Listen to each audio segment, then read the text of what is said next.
are another day. Just putting the finishing touches to this power supply, and I came to put on a resistor, which you can see.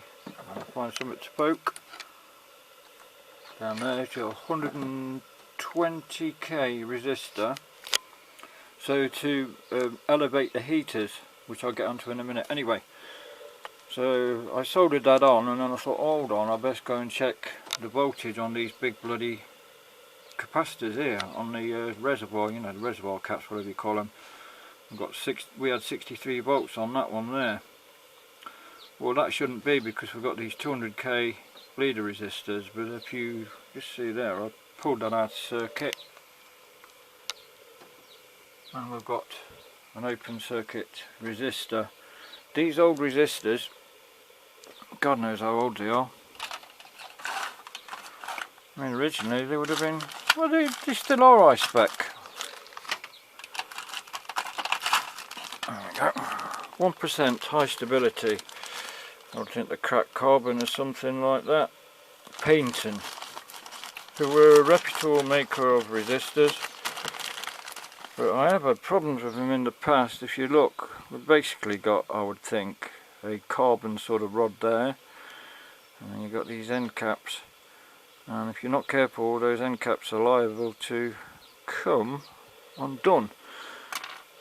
And so, this sort of proves the point that when you are using old components, new old stock components, it's a good idea to check them before fitting beforehand. So, going back to the heater cathode here, I think the heater cathode voltage maximum for an ECC83 is 100 volts or something like that. Well, our cathode's sitting at 100 volts, so we need to do something about that. So there's a great little calculator online that works out what resistor combination you need if you put in your input and your output voltages. And so what we need 120k and a 30k. I don't think I've got a 30k, so I'm going to probably have to use, say, a 22k. I could even just use a bloody 33k and it will just be a bit over 70, it doesn't really matter. So yeah, that's what I'll do. 120k and a 33k. And then that'll float our heater voltage up to about 77 volts, something like that. And then that'll mean our heater cathode voltage is now 30 volts, which is a lot better. Well, there's our bias power supply, knocked up, only took me about an hour. This is why I love this this way of making circuit boards. We needed a Dremel, bit of circuit board, a few files, maybe a few drills, and away you go. No nasty chemicals, no waiting weeks while your package comes from China. No messing about for hours on a bloody computer trying to, you know, design the frigging thing. That's it, away you go. It's very simple. All I've got to do is just put a couple of resistors on there, and so we've just got a couple of 820 microfarad caps, which might be a little bit excessive for this sort of power supply, but I mean, I usually use 470 microfarads, but I didn't have any 470 microfarads. I had about 200 volts or 160 volts, so I just used these. I've had these knocking about in my stash for ages. Same with that. It's a really old bridge rectifier, BY179, I think, maybe 250 volt rated, which should be sufficient. These fuse holders came from old PCBs that I salvaged, salvaged these from in the past. So all I need to do now is work out what resistors we need for a couple of RC filters, and then we need to work out what sort of current rating we want our fuse to be. So we've got a couple of 330 ohm resistors on there to form our two RC filters, and I suspect they are too much. according to my calculations, we only need about 120 ohm. But I just had those in my sort of spare resistor drawer, and I just chucked those in. So over here, this is reading a DC voltage of the supply. This is reading the current when it's first switched on. And I've got a 6k load on there, but I'll take that off while it's just coming on, because it won't have any, it will have some resistance, but it won't. So if I point you at those, you can see that. You see we've got about an 85 milliamps of inrush current, and we're getting 126 volts. When we put our 6k load on, that drops to about 103 volts, so let's call that 100 volts. And now we're looking at that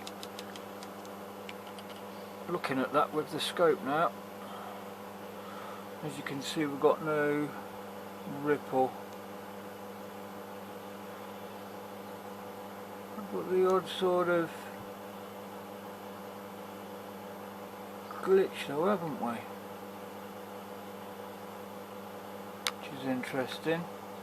Take that load off. A lot of spikes on there, aren't they? And a bit of jumping about.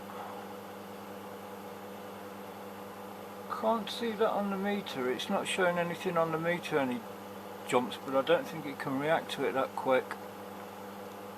Just take that load off again. Everything's cushy when we've got no load on it. This equates to a 20 milliamp load. I wonder if that's those diodes. Be interesting to put the scope across one of those, wouldn't it? Okay, I've got a differential plug-in on the old 545 scope there. Great little bit of kit. I've got two probes on one of the rectifiers. Well, yeah, it'll be one diode of the bridge rectifier. And you've got an interesting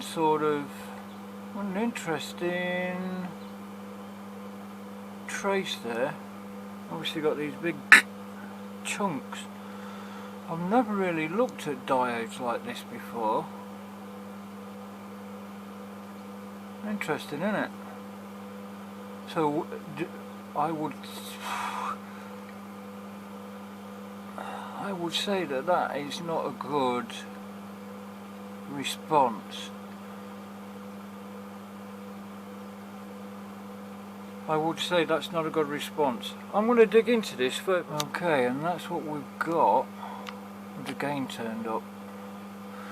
So what have we got there? 1 millivolt per centimetre.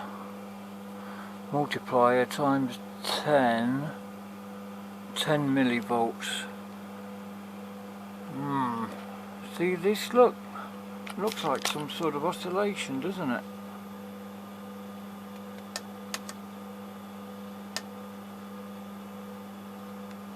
Interesting. I wonder if putting some caps across that bridge rectifier will clean that up. Shall we try that? What I mean by that is putting some 100N capacitors across each of those sort of diodes there. We'll try that and see what that does. Or we could try putting 100N across there. We'll try that first.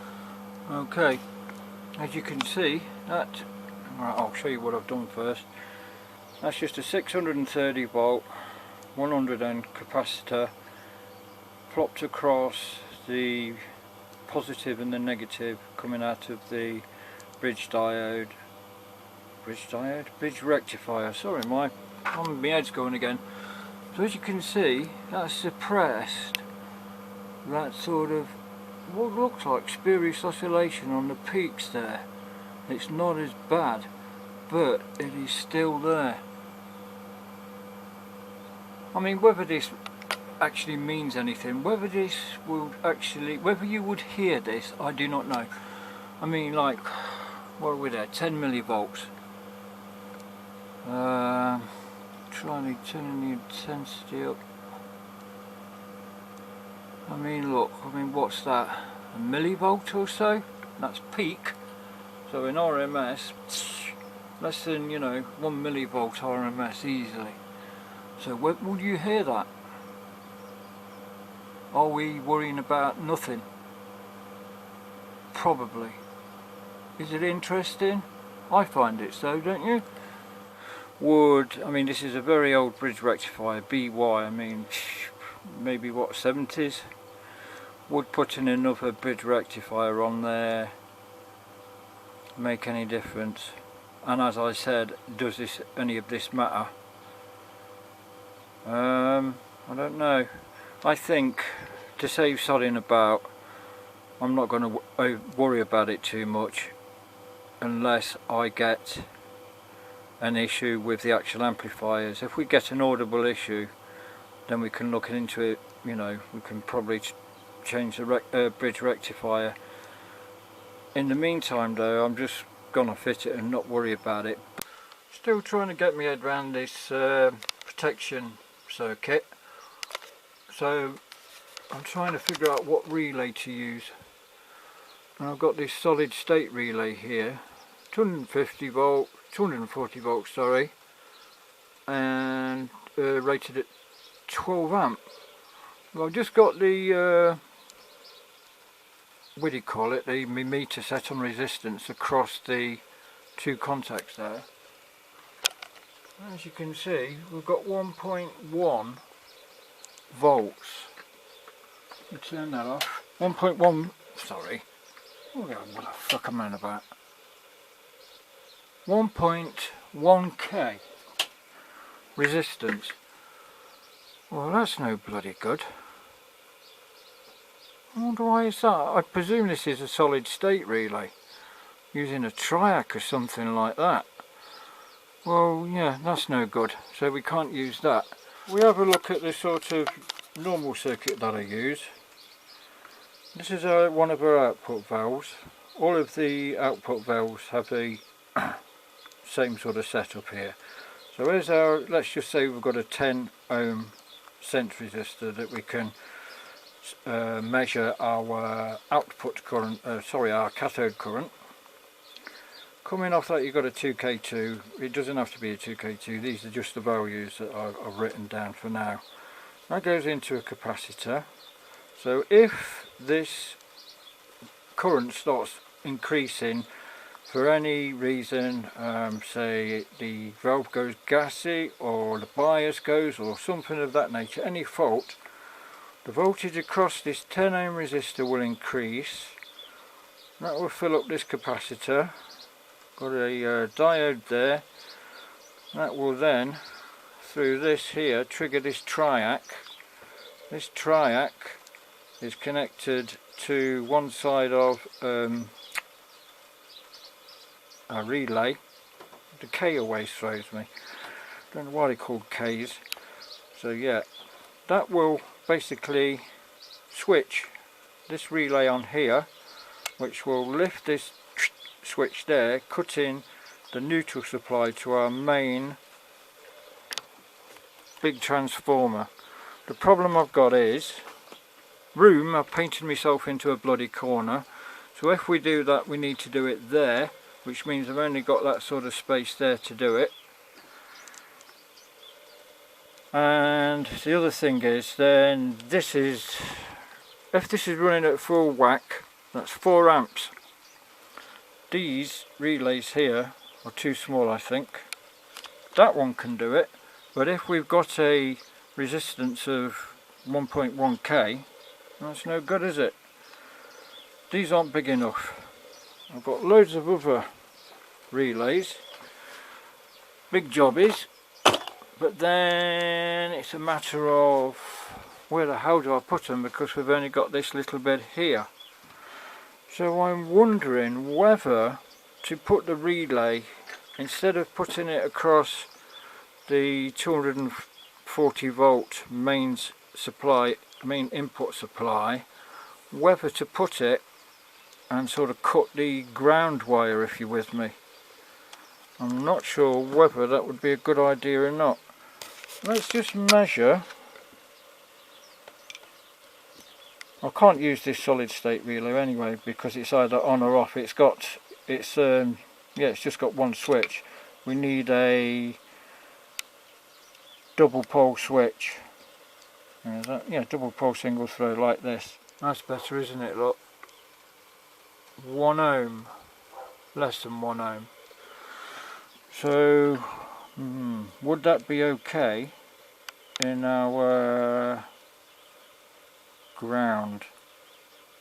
Well, cuts the ground, and that's by cutting the ground. Then we're cutting all power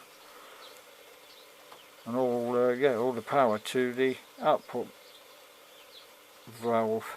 The only thing is, if we do that, our bias is also connected to the ground, means a bias goes as well. It would be better if a bias was switched on.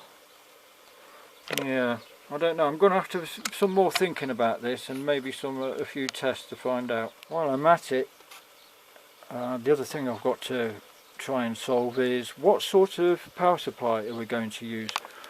We can't use a winding off this big mains transformer here.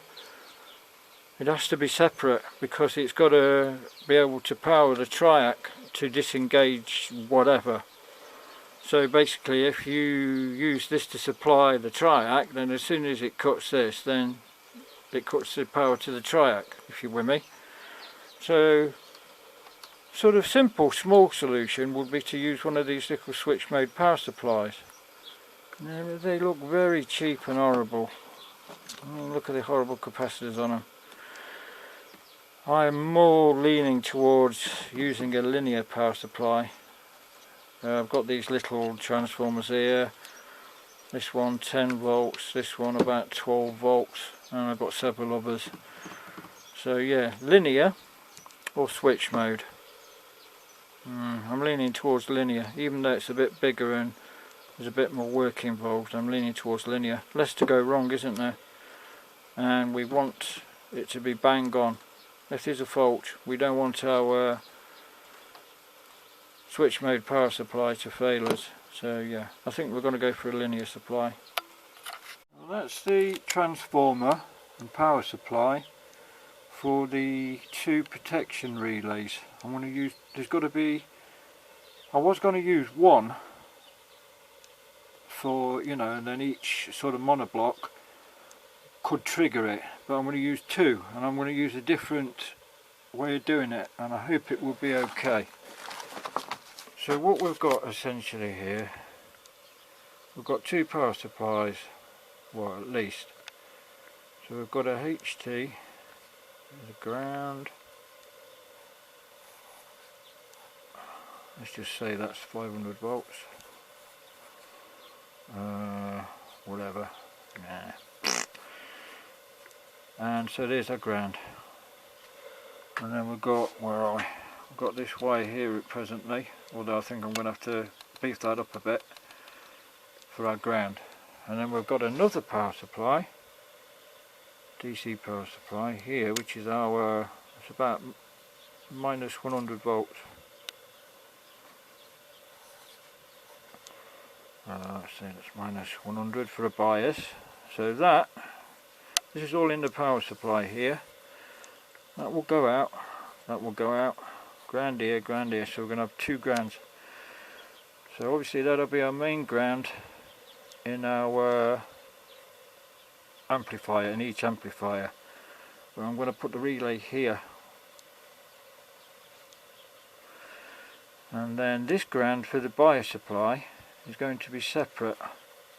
So say if this is our output stage here, say this is an output valve. I'll just draw it as a triad for now. And obviously that will go up there, want it to the anode through the, through the output transformer.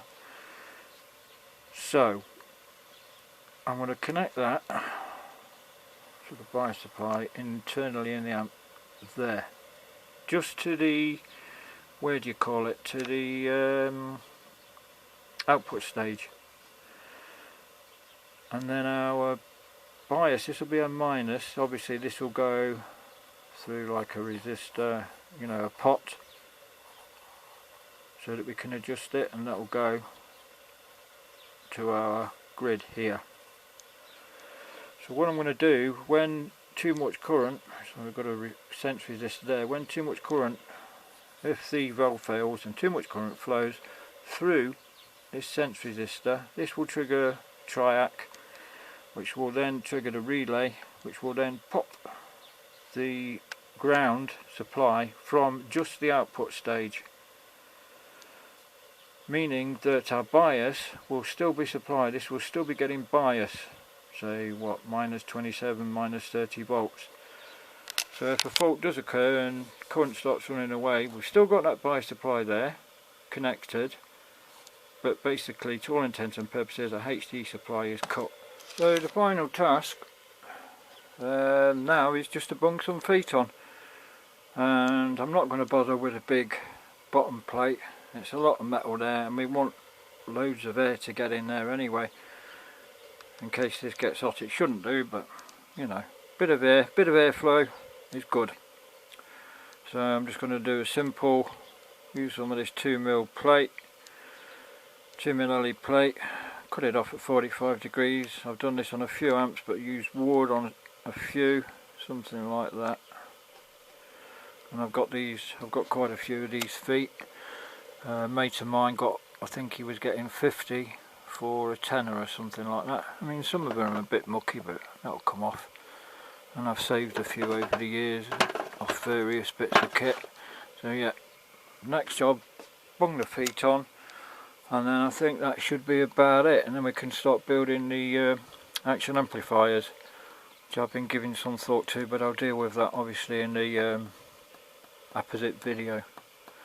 Right, so basically I've got to go and cut 4 triangles out, which shouldn't be too bad because we've cut there, and we just got to cut there, cut there, cut there, and we've got 4 triangular plates to mount the feet. I've got a bit of filing because when I cut this, I screwed up. It's not bloody square and things, so we've got a lot of cleaning up to do. Right, well there's all the brackets. What are they, brackets? Plates? What else would you call them? Thingies. That's all then made up. All the holes drilled. All we've got to do now is pop yon feet on, like, you know, blah blah blah. Screw them in with all these lovely little brass screws what I got, and then that's it. Put it on the side, ready for the making of the amps.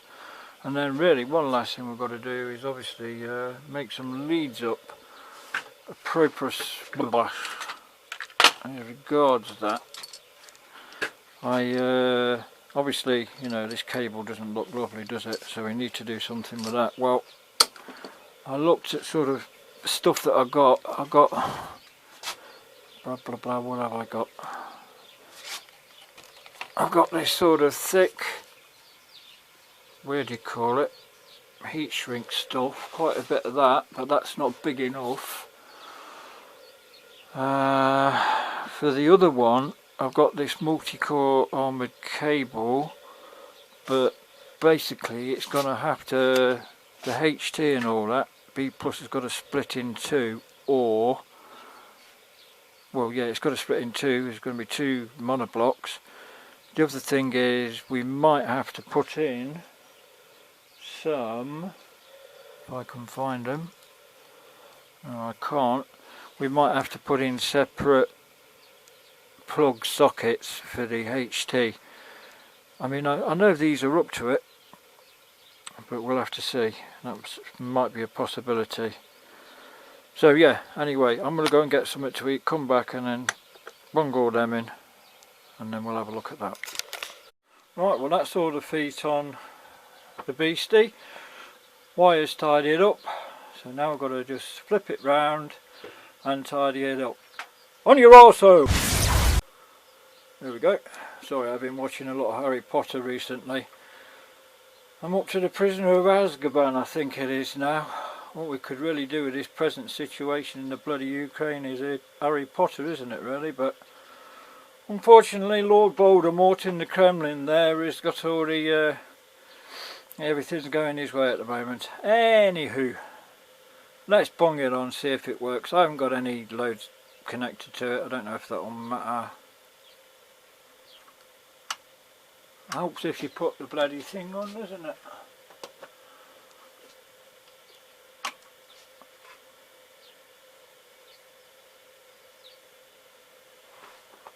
Waiting for the old thing. That's on a blinking thing, innit? On a bit of a lean. Is it gonna go or what?